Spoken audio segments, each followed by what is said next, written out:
हमारे 5 सेंसेस यानी कि sense of hear, sense of sight, sense of smell, sense of taste और sense of touch. ये 5 senses अगर हमारे अंदर कंट्रोल में आ जाए, हमारे कंट्रोल में आ जाए, तो ये हमारी बॉडी के लिए सुपर पावर है। वरना एक बार अगर ये कंट्रोल से बाहर आ गई या फिर आउट ऑफ कंट्रोल हो गई, तो फिर ये हमारी बॉडी के लिए घातक साबित हो सकता है। तो दोस्तों, आज हम इस वीडियो में 5 सेंसेस को मिलकर समझते हैं जरा बारीकी से।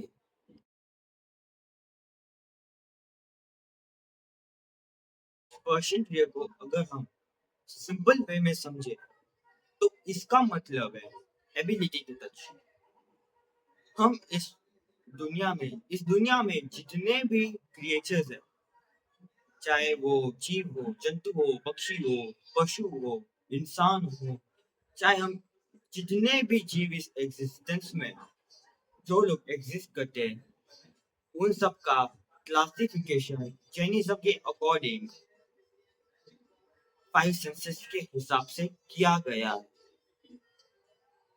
7 लाख में इन सभी प्रकार के जीवों का वर्णन किया गया है। हम इस सेंस को बहुत बुरी तरह से यूज कर रहे हैं। जैसे हम ज्यादा दूर नहीं जाएंगे, हम सबसे कॉमन एग्जांपल लेंगे। We will take those in reference. हम जब बेड सॉफ्ट बेड पे सोने जाते हैं, तब जब हमें ठंड में जब हम होते हैं, तब हमें हीटर से अच्छी अच्छी हवा मिलती है तब, और गर्मी में हमें एसी की ठंडी हवा मिलती है तब। तब हमें ऐसा लगता है, वाह यार, मजा आ गया, स्वर्ग स्वर्ग वाली फीलिंग। आप बहुत ही कंफर्टेबल जोन में आ जाते हैं, और यही पे आम इंसान गलती करता है। हम इस ट्रैप में, इस कंफर्ट नामक ट्रैप में फंसते चले जाते हैं, फंसते चले जाते हैं और फंसते चले जाते हैं। स्पर्शेंद्रिय यानी सेंस ऑफ टच को इस तरह डिजाइन किया गया है, वो इस तरह फंक्शन करती है जिससे हमें प्रोटेक्शन मिल सके। हम देख सकते हैं टच मी नॉट प्लांट, जब हम उस प्लांट को टच करते हैं, तो अपने लिप्स को है ना इस तरफ बंद कर देती है, इस तरफ, ताकि ताकि वो अपने आप को प्रोटेक्ट कर सके। हमारे शरीर में भी कुछ ऐसे फंक्शंस हैं जिस जो जिसे हमारे प्रोटेक्शन के लिए डिजाइन किया गया है, according to any particular stimuli. Science में एक कॉन्सेप्ट है, रिफ्लेक्स एक्शन, रिफ्लेक्स आर्क। उसमें एक हाथ होता है, वो ऑब्जेक्ट के पास होता है, गर्म ऑब्जेक्ट के पास। तो जब वो उस गर्म ऑब्जेक्ट को टच करता है, तब सेंसरी न्यूरॉन से फील करता है, और फिर वो सीधा जाके स्पाइनल कॉर्ड में पहुंचता है, और फिर वो फरमान जारी करता है कि हाथ पीछे ले लो, और वो काम करता है मोटर न्यूरॉन। और इस तरह स्पर्शेंद्रिय, that sense of touch, touch sense काम करती है हमारे प्रोटेक्शन के लिए।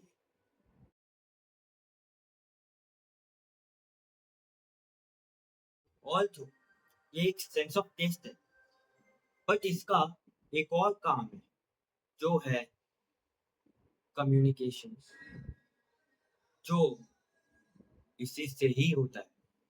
अगर आपको कम्युनिकेट करना होता है, तो आप वर्बल कम्युनिकेशन करना होता है, तो आपको यही से करना पड़ता है। बाकी कम्युनिकेशन के कई अलग अलग तरह के होते हैं, अलग अलग टाइप के कम्युनिकेशन होते हैं, जिसको हम कभी और समझेंगे। इस दुनिया में फूडी लोग, कई लोग फूडी होते हैं, काफी लोग फूडी होते हैं। मैं इसके खिलाफ नहीं हूँ, बट टेस्ट के पीछे पागल होने का, टेस्ट के पीछे आसक्त होने का फायदा हम सब जानते हैं। यहाँ पे इसका नुकसान ही नुकसान है। मैं भी इसका सामना कर चुका हूँ। मैं भी काफी फूडी था। मुझे भी काफी मैं भी काफी पागल था खाने को लेकर। ऑल्दो मैंने अभी थोड़ा खाने के प्रति इंटरेस्ट दिखाना छोड़ दिया है।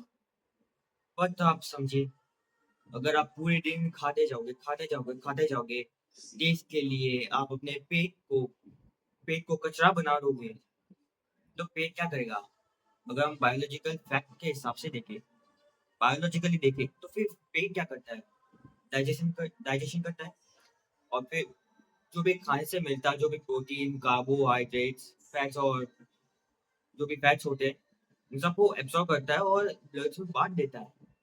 बट और इससे जिससे हम हमारा इम्यून सिस्टम स्ट्रांग होता है। बट लेकिन यहाँ पर हम पूरे दिन खाते जा रहे, पागलों की तरह खाते रहते हैं। इससे क्या होगा? पेट में दर्द होगा, एसिडिटी होगी, कई अलग अलग अलग तरह के प्रॉब्लम्स हो सकते हैं। टेस्ट के पीछे पागल ना होने का मैं आपको अगर आपको टेस्ट के एडिक्शन से बाहर निकलना है, तो उसके लिए मैं एक थोड़ा इग्नोर्ड ओपिनियन शेयर करूंगा आपके साथ। टेस्टलेस खाना शुरू करो। अगर मैं स्पेसिफिक कहूँ तो आइम करो। अगर आप रोज नहीं कर पा रहे हो, तो ऑल्टरनेट डेज पे कीजिए। ऑल्टरनेट डेज पे करो। एक तिथि के हिसाब से करो, जिस तिथि पे आपको सुटेबल हो। If not possible, if that is also not possible, you can at least try, at least once. फिर आप शेयर करना कमेंट सेक्शन में अपना एक्सपीरियंस। और रही बात कम्युनिकेशन को लेकर, तो मैं तो इसके ऊपर एक बहुत ही अच्छी बात कही गई है। कमान से छूटा तीर और मुंह से निकला शब्द कभी वापस नहीं लिया जा सकता। इस वाक्य का मैं मतलब समझाता हूँ। देखिए, इस स्टेटमेंट में वर्ड्स को बहुत ज्यादा इंपॉर्टेंस दी गई है। कम्युनिकेशन को बहुत ज्यादा तवज्जो दी गई है। जब भी हम वर्ड्स चूज करते हैं ना, तो है ना, वो बहुत ही प्रीशियस होते हैं। वर्ड्स अपने आप में प्रीशियस है। एक ऐसा मैजिकल टूल है, जिसको अगर आप सामने वाले को यूज करो, तो सामने वाला इम्प्रेस हो जाए। अब मैं आपको एक डेमो देके समझाता हूँ। आई कांट डू दिस, ये पहला। I don't do it. अब इसमें फर्क समझो। इन दोनों ये दोनों ना एक कहीं ना कहीं नेगेटिव, इसका मीनिंग नेगेटिव है। बट लेकिन अगर आप यहाँ पे गौर से देखोगे, तो ये जो पहले शब्द का मीनिंग है, मैं ये नहीं कर पाऊंगा, मुझसे नहीं होगा। और और दूसरे सेंटेंस में ये दर्शाया जा रहा है, मैं नहीं करूंगा। I will not do it. I will not do it. इसमें कोई मजबूरी नहीं दिखाई गई है। तो मैं बस इतना कहना चाहता हूँ, आप जो भी वर्ड्स बोल रहे हो, जो बोल रहे हो, कॉन्शियस होकर बोलो, सोच समझ कर बोलना। ये मैं आपको ओपिनियन देता हूँ। क्योंकि मैं जब बोलता हूँ ना, बहुत आराम से बोलता हूँ। मैं खुली किताब नहीं बनता। जो दिल में आया बोल दिया, बेवकूफों की तरह अनकॉन्शियस होकर बस फालतू बके जा रहे हो। फिर ऐसे ही करो, बोलते रहो तुम। अगर तुम कॉन्शियस होकर बोलते हो ना, तो सामने वाला आपके वर्ड्स की रिस्पेक्ट करेगा। और अगर हो सके तो पॉजेस भी लिया करो, जहाँ भी आपको डोमिनेंस दिखाना हो। बकरियों की तरह मैं मत करो। बेवकूफ लगते हो तुम, बेवकूफ। कम्युनिकेशन का एक ही मोटिव, और वो मोटिव ये है कि अपने वर्ड से, अपने ह्यूमर से, अपने बॉडी लैंग्वेज से, अपने कम्युनिकेशन से, अपने वर्बल कम्युनिकेशन से सामने वाले को रिझाओ, सामने वाले को परसुएट करो, अप, अपनी बातों से इम्प्रेस करो, और फिर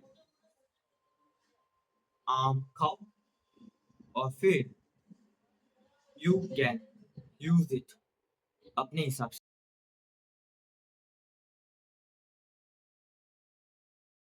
ये एबिलिटी होना, इस एबिलिटी का होना मस्ट है, मस्ट है, मस्ट है, क्योंकि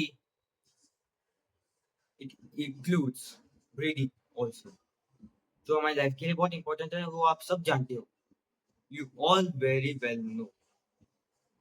तो मैं ये कहना चाहूंगा कि ये हमारी लाइफ को टिकाए रखने में काफी मदद करता है, बहुत इंपॉर्टेंट रोल है इसका। और साथ साथ में नेचर का ये बहुत ही सुंदर क्रिएशन है। अनफॉर्चुनेटली हम इस ब्यूटीफुल सेंस को ठीक तरह से यूटिलाइज भी नहीं कर पाए, इसमें भी हमारी गलती है, बिकॉज ऑफ पॉल्यूशन। जब ट्रैफिक व्हीकल से पॉल्यूशन निकलता है, तो उसमें बहुत सारे हार्मफुल केमिकल्स होते हैं, जो है PM PM10, PM2.5, NO2, SO2 तरह जैसे कई हार्मफुल केमिकल्स बाहर निकलते हैं, और जिससे जो भी सेंसिटिव लोग होते हैं उनको लेने में तकलीफ होती है, तो कई तरह की एलर्जी से वो उनका सामना करते हैं, जैसे डस्ट एलर्जी हो गया, कोई फंगल लंगल लंग्स इन्फेक्शन हो गया, लंग्स में कोई इन्फेक्शन हो गया। मान लो किसी स्मोकर ने स्मोक किया और फिर उसके बाद उसे उसका रिजल्ट मिला, लंग इन्फेक्शन हो गया, फ्लू हो गया, कई अलग अलग बीमारियों से लोग जूझ रहे होते हैं। मैंने भी काफी स्ट्रगल किया था इस एलर्जी डस्ट एलर्जी से। जब मुझे डस्ट एलर्जी हो रही थी, तब मेरे नाक बह रहे थे, लिटरली बह रहे थे, बह ही जा रहे थे, बह ही जा रहे, मेरे नाक में से कफ निकल रहा था, जो एज अ रनिंग नोट निकल रहा था, लिटरली गंगा जमुना बह रही थी, मेरी नाक बह रही थी और बहती जा रही थी, जिसकी वजह से मुझे काफी दिक्कतों का सामना करना पड़ा। इसकी वजह से मैं ठीक से सांस भी नहीं ले पा रहा था, सांस अंदर नहीं जा रहा था। मैं जब मैं मेडिटेट कर रहा था, जब भी मैं मेडिटेट करता हूँ, तो मेरे गले में कफ निकलता है, वो मुझे थूकना पड़ता है, ये हालत है। तो जिनकी नाक, आई मीन जिनका ये सेंस प्रॉपर तरीके से काम कर रहा है, प्लीज यूज कर, क्योंकि मैं जानता हूँ अगर आप इसे यूज नहीं कर पाते तो कितना दर्द होता है।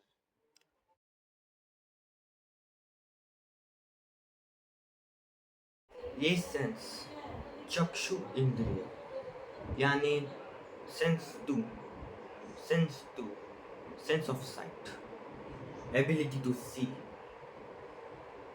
ये नेचर का बहुत ही ब्यूटीफुल गिफ्ट है हम इंसानों को, इनफैक्ट पूरी वाइल्ड लाइफ को। बट हम लोग, जो भी एवरेज लोग होते हैं, वो इसे ना, क्या वो क्या करते हैं, इसको स्क्रीन टाइम के लिए स्क्रोल करते स्क्रोल करते और स्क्रोल करते, और साथ में टीवी टीवी पे देखते हैं पूरे दिन, TV TV TV, mobile mobile mobile. अब अब अगर साइंटिफिकली देखा जाए, तो कॉन्स्टेंटली अगर आप स्क्रीन टाइम कंज्यूम करोगे, तो फिर आपका आपकी आंखें मायोपिक हो जाएगी। आपको पता है ये मायोपिया क्या होता है। ऊपर से आप लोग वो लोग छपरी लोगों को फॉलो करेंगे, कुछ ऐसे छपरी लोग जो जिनके पास कोई काम नहीं है, कोई धंधा नहीं है, जो बस गालियाँ बोलते हैं, ऐसे बुरे काम करते हैं और आप लोग बस इन्हें देख रहे हो। इसका साइकोलॉजिकल लेवल पे ये असर पड़ेगा कि आप ही उन्हें देखकर उन्हें रेप्लिकेट करो। आपका माइंड इस चीज़ को जस्टिफाई करेगा और वो अपने सबकॉन्शियस में ले लेगा, अपने सबकॉन्शियस में ले लेगा, जिससे ये जो चीज़ें आप देखते हो आदत बन जाती है। मैंने भी इसके रिलेटेड पास्ट में बहुत गलतियाँ की है, इसलिए बोल रहा हूँ सुधर जाओ, वरना ज़िंदगी तुम्हें हर वक्त थपेड़े मारती रहेगी और तुम खा खा कर थक जाओगे यार। इससे अच्छा आप अच्छे लोगों को फॉलो करो। आप ना अच्छे लोगों को फॉलो करो।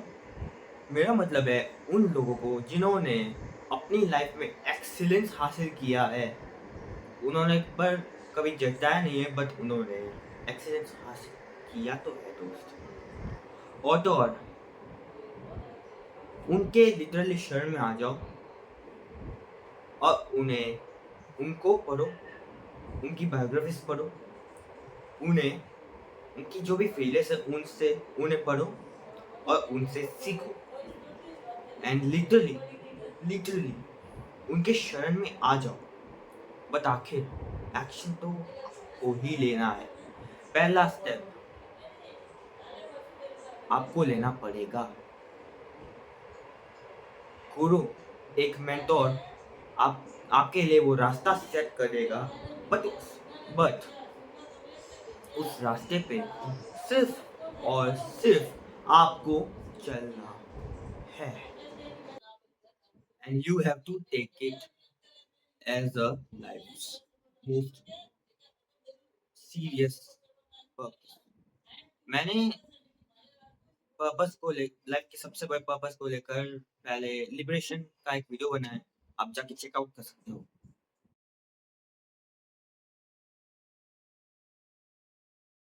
ये सेंस भी अपने आप में काफी ब्यूटीफुल है। एवरेज लोग इसे बहुत बुरी तरह यूज करते हैं और सक्सेसफुल लोग आगे बढ़ जाते हैं। एवरेज लोग ना लोग बुरे बुरे लोगों के बुरे बुरे शब्द सुनते हैं, बुरे वाक्य सुनते हैं, बुरे सेंटेंसेस सुनते हैं और फिर उसे यूज करते हैं, जिस जो भी काफी बुरा है। मुझे ऐसे लोगों के लिए बहुत ही ज्यादा बुरा लगता है। अच्छे लोगों को सुन मैं यहाँ पे फिर से एक बार कहूंगा, अच्छे लोगों को सुनो। अभी कई सारी ऑडियो बुक्स भी आ गई है, you can check it out.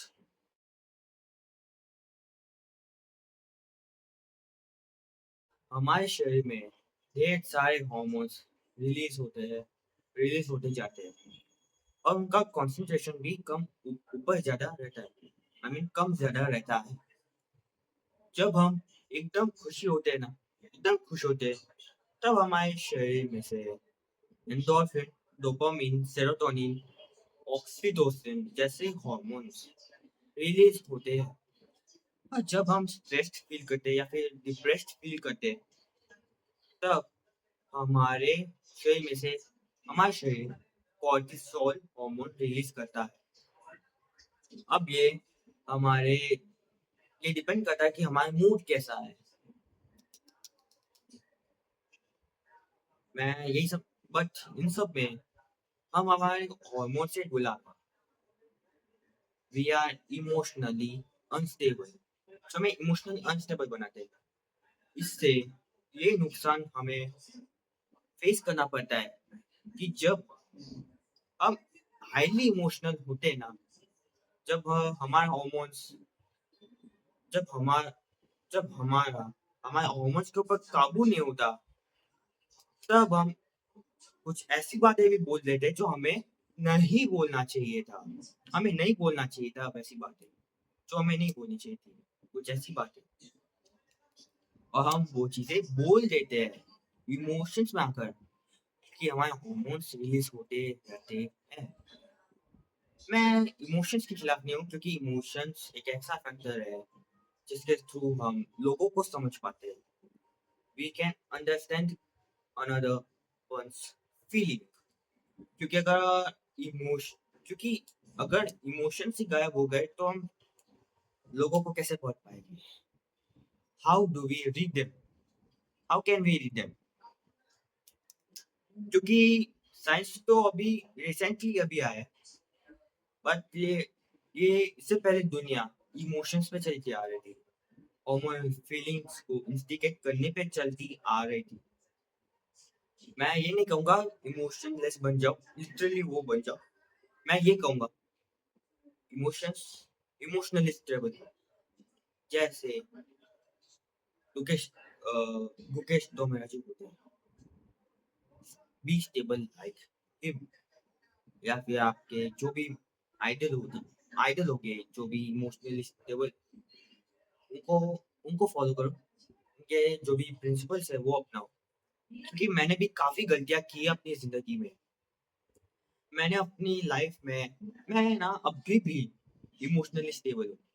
बचपन से लेकर आज तक बचपन से लेकर आज तक मैं इमोशनली अनस्टेबल हूँ।